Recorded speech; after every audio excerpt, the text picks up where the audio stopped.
Lëngu i kockave është një minjerë me minerale, por këta persona duhet ta konsumojnë gjithmonë. Krah medikamenteve dhe recetave të përshkruara nga mjekët, ekzistojnë në forma të tjera alternative lehtësuese për probleme të ndryshme të shëndetit.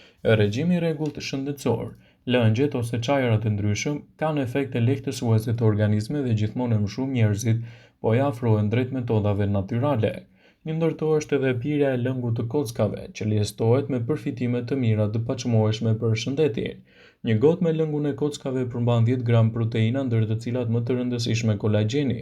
Veç të tjera është lëngu i kockave përmban 2 aminoacide bazë dhe ndërtimin indirëllor lidhor dhe gjithashtu është themelore për organizmin. Ajo përmban edhe element të mirë për ruajtjen e shëndetit të lëkurës, flokut dhe të enëve të gjakut. Por kujdes, sipas nutricionistëve, nuk duhet ta teproni, por ta konsumoni si duhet, mund të jetë një zgjidhje lehtësuese për çështjen tuaj imunitare.